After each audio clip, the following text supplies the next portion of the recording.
भिवर नावाचा जो पक्षी आहे त्याला आपण किंगफिशर म्हणतो. किंगफिशरचे 5 प्रकार आहेत गोव्यामध्ये.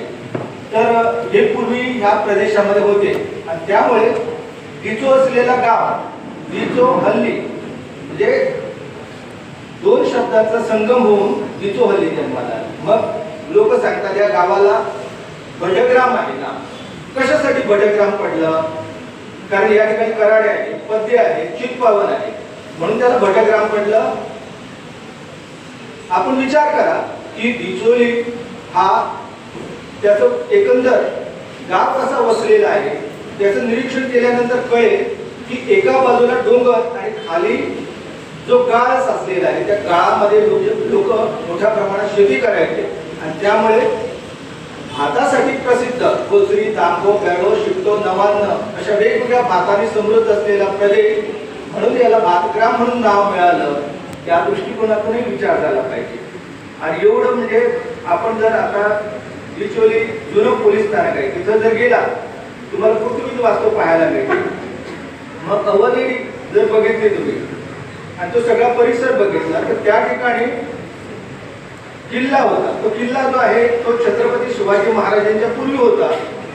म्हणजे एकंदर हे जे शहर होतं हे शहर जलमार्गाने युक्त होतं आणि अशा या शहरामध्ये इथं वेगवेगळ्या जाती जमातीचे लोक आले. त्यांचाही अभ्यास केला तुम्ही.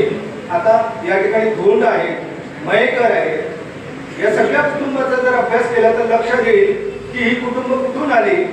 कारण त्यांचं जो गाव आहे आमचे जे खजिनदार जे आहेत राजेश धोंड त्यांचं जो गाव आहे त्या गावाचं नाव आहे शिरोडा. एवढा मोठा गाव.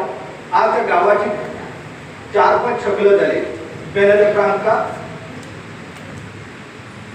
त्यानंतर सर्वादो मुंदो, जे नावं बघा कशी बदलली, आणि सुकूर ही 3 गावं जी आहेत ती एका गावाच्या कवयित होती आणि त्याचं नाव होतं शिरोडा. आणि या शिरोडा गावातल्या देवदेवता ज्या आहेत तर त्या मुळगावला आलेल्या आहेत. मुळगावचा जर आपण अभ्यास केला तर मुळगाव हे असं गाव आहे ज्या गावामध्ये जवळजवळ 70 मंदिर आहे. रामनाथाचं मंदिर त्या ठिकाणी आहे आणि रामनाथाचं मंदिर जर पाहायचं असेल तर तुम्हाला दारदेवाकडून मागागाडीतनं देवी ज्या मार्गाने जाते तो मार्ग जो आहे तो शोधत गेला तर तुम्हाला तो रामनाथ सापडेल.